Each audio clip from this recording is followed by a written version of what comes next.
이번 강은 세 번째 과목입니다. 세 번째 과목은 건설 시공학으로서요.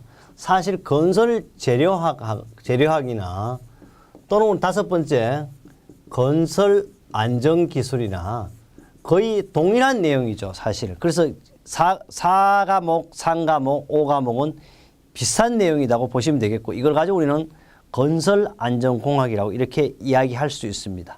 그렇다면요. 41번은 보니까 다음 중 건설공사용 공정표의 종류에 해당되지 않는 것은 우리는 주로 행선식 공정표라든지 네트워크 공정표, PDM 기법을 적용하고 있어요. WBS라는 것은요. 바로 이건 뭐냐 하면 작업 명세 구조로 나타내고 있는 거죠. 그래서 이것은 뭐예요? 공정표의 종류에 해당되지 않고 있고 이것은 작업 명세를 나타내는 구조이고 우리 합격날에 문제를 만들어 두었습니다. 특히 또 PDM 기법이라는 것은요.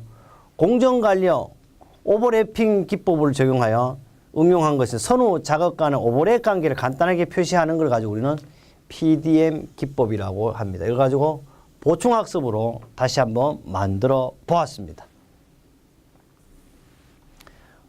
42번째요. 이거는 특히 건설 안전이 다섯 번째 과목에 더 많이 나오는 거죠.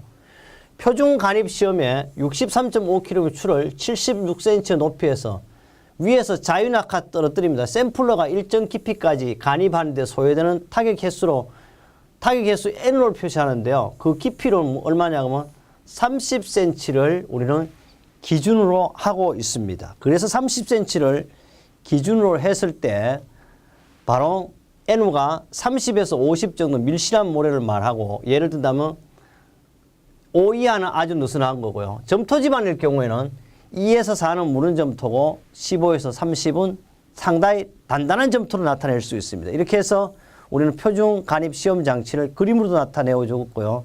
특히 63.5라든지 76이라는 이 숫자도 시험에 잘 나오고요. 규정 간입량은 30cm라는 거. 그래서 우리 여기서 다시 한번 간입량은 30cm고 추의 무게는 63.5kg고요. 자유낙하 높이는 76cm라는 걸 기억해야 되겠습니다. 그 다음에요. 우리 역시 이 내용은 5과목에도 잘 나온다 그랬죠. 그 다음에 43번입니다. 평판 재하시험에 시험기구와 거리가 먼 것은 한데 우리 평판 재하시험은 이런 장치를 만들어 둔 건데요. 그 원의 기본 위치에서 평평한 재하판을 사용하여 하준을 가하는 건데 특히 이걸 하기 위해서 잡아준 잭이 있어야 될 거고 틸트 미터는 어떻게 측정기로서 뭐예요? 건물 경사계를 말하는 거가 되겠습니다. 답은 이거가 2번이고요. 평판 제어는 위에서 누리니까 로드셀은 뭐요? 하중계는 있어야 돼요. 다이얼 게이지도 있어야 돼요. 다이얼 게이지라고 하고 기울여진 치마량을 좌축이냐 우축이냐 하니까 말 그대로 시계 같은 게이지를 이거 다이얼 게이지라 이렇게 이야기하고 있습니다. 답은 몇 번? 틸트 미터가 되겠습니다. 그 다음에 44번으로 가겠습니다. 도급 방법 중에서요. 정액 도급 계약 제도에 관한 설명으로 옳지 않는 것입니다. 정액 도급 제도는요. 경쟁 입찰 시 공사비가 정해져 있으니까 공사비가 저렴하고요. 정액을 벌써 결정했기 때문에 건축주와 의견 조정이 용이하다고 하는데 거의 불가능해요. 왜? 벌써 계약을 정액을 완전히 했기 때문에 건축주와 시공주가 서로가 의견이 일치하지 않는 것이 바로 단점이 되겠습니다. 공사 설계 변경에 따른 도급액 증가비 곤란하고요. 이윤관계로 공사가 조잡해질 수 우려가 있는 것들이 역시 단점이 되겠습니다. 45번입니다. 45번은요. 철근 이음 방법 중에 지름이 큰 철근을 이음할 경우 철근의 재료를 절감하기 위하여 활용하는 공법이 아닌 것은 재료를 절감하면 어떻게 줄여야 되는데 가스 압조 붙이면 되죠. 이렇게 맞댄 용접 역시 이렇게 두 개 맞대는 거요. 나사 커플링 역시 두 개 해가지고 나사를 만드는 거예요. 겹침이면 뭐예요? 바로 여기 있으면 여기 다시 이렇게 겹쳐하니까 재료의 낭비가 심한 것이 겹침 이음이 되겠습니다. 46번째입니다. 46번째. 철골 부재의 절단이라든지 가공 조립에 사용되는 기계의 선택이 잘못된 것은 그랬어요. 첫째 메탈이라면 금속이에 터치 부의 가공은 페이싱 머신이라고 해서 이 페이싱 머신은요 이런 부위를 떨어뜨리는 걸 막고요. 형광유 절단은 핵소예요. 이거 말은 뭐냐? 핵소라는 것은 원래 이렇게 금속이 이렇다면 금속을 이렇게 절단해가는 거 이렇게 유압식으로 밀어서 절단하는 걸 가지고 핵소 머신 이렇게 말하는 거예요. 판재류 절단은요 플레이트 쉐어링기로 맞습니다.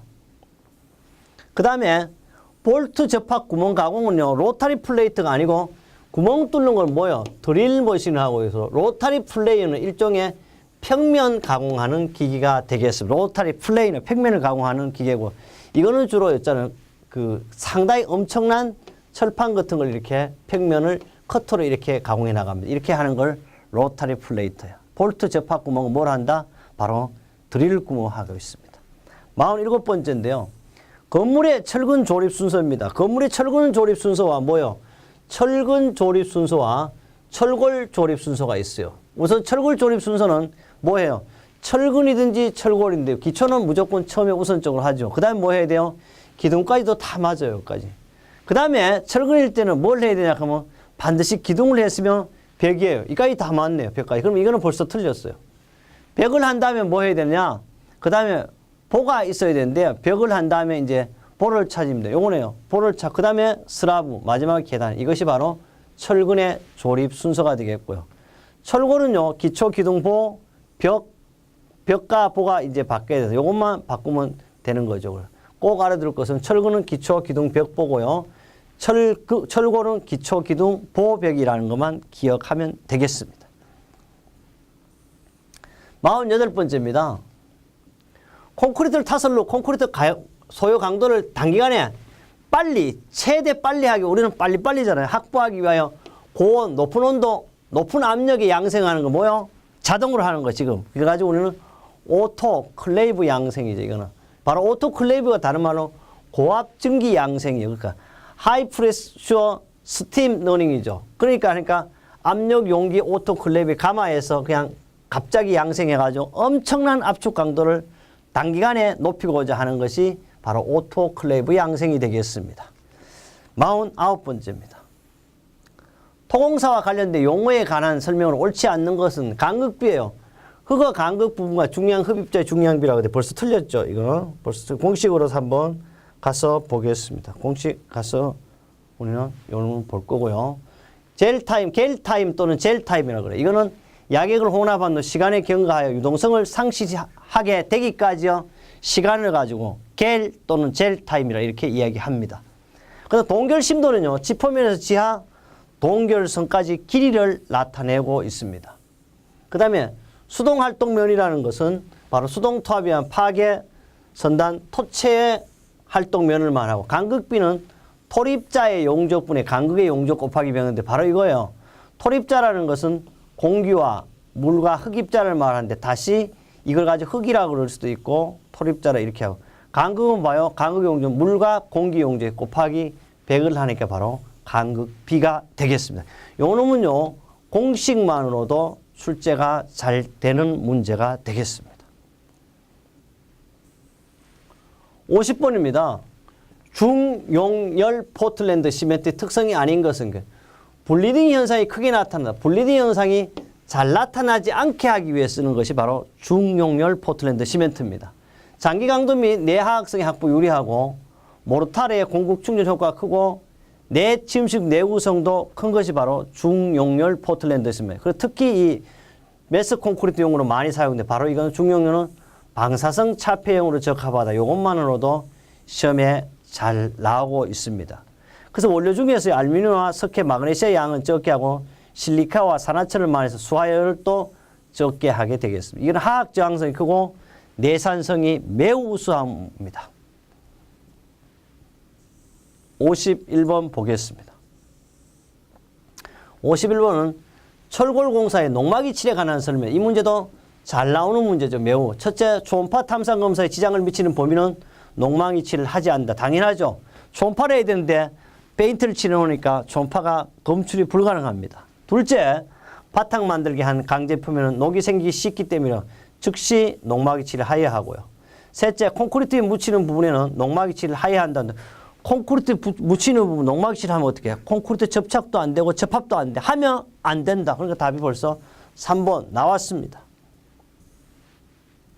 넷째, 현장 용접 예정 부분은요. 용접부 100mm 이내의 농막 양쪽 50mm. 그래서 양측 100mm 이내니까 각각 50mm. 그러니까 어쨌든 용접부에서 100mm는 농막 이치를 하지 않는다. 이 부분은요.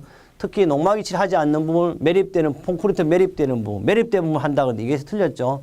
조립에 맞닿는 면이라든지 현장 용접을 하는 부위에 그것을 인접하는 양측 100mm 이내 고장력 볼트 마찰 접합면에 마찰면 폐쇄형 단면을 한 부재에 밀폐된 면, 밀폐된 단면, 밀폐된 면, 기계깎이 마무리면 등에는 농막 이치를 하지 않는 부분입니다.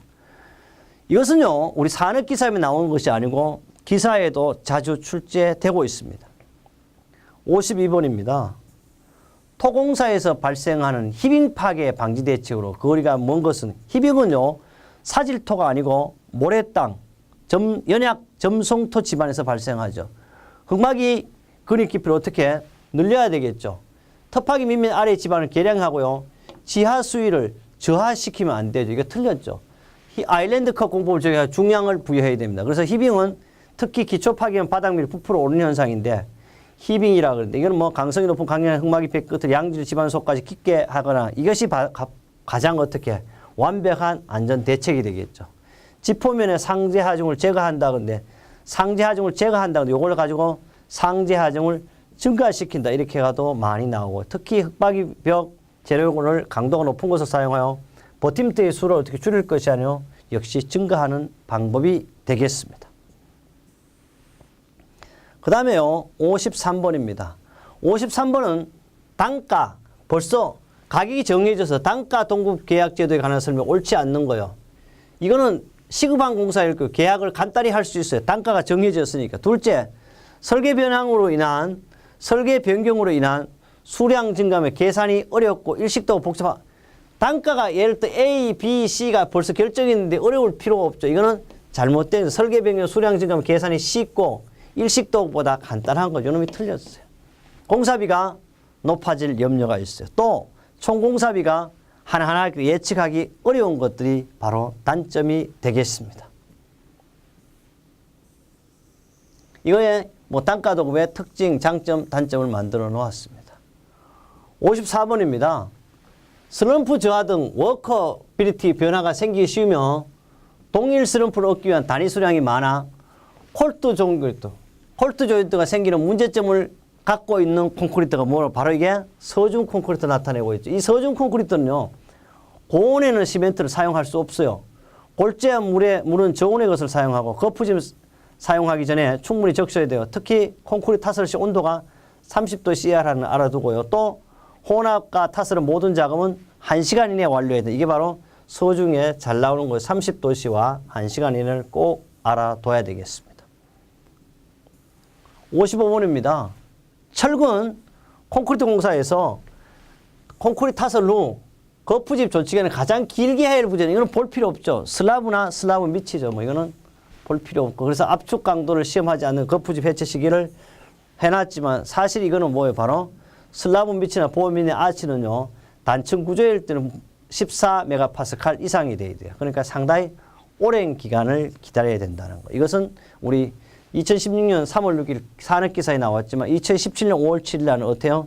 기사로도 출제되었던 문제 되겠습니다.